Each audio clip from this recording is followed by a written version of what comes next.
All right, boys and girls. So this week we're going to be talking about Virginia in the 20th century and beyond.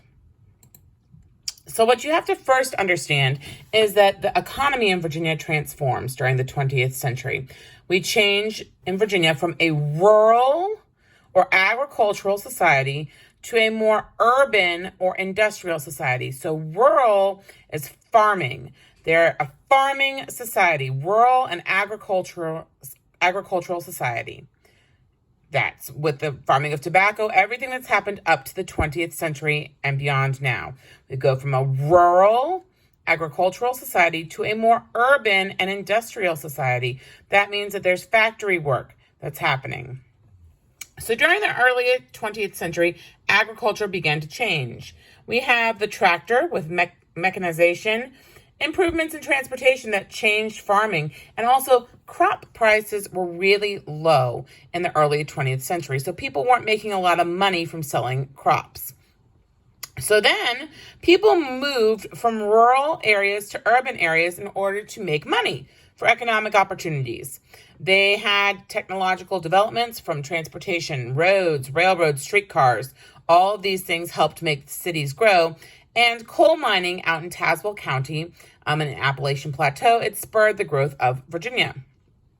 During the 20th century, also Northern Virginia, up towards D.C., experienced growth due to increases in federal jobs. Northern Virginia, again, is close to Washington, D.C. That's the capital of the country. And so these federal employees live in Northern Virginia, and that has allowed Northern Virginia to grow because of the number of jobs for the federal government that are located there. Also, the Northern Virginia area and the coastal plain or Tidewater area where we live have grown due to computer technology in the late 20th and early 21st century. So what else has happened in the 20th century and beyond in Virginia? Well, women's suffrage and the Great Depression occurred. So as Virginia became more urban and industrial, it became more connected with the rest of the United States, and therefore it was greatly impacted by major national events. First of all, let's talk about women's suffrage.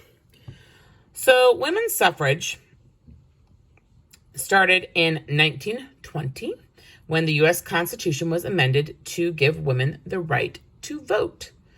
Maggie L. Walker was an African-American leader from Virginia who supported equal rights for women.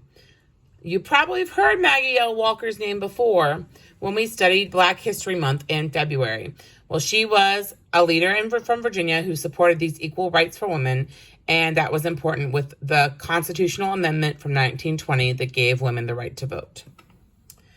The Great Depression, that was a period of worldwide harsh economic conditions during the 1930s.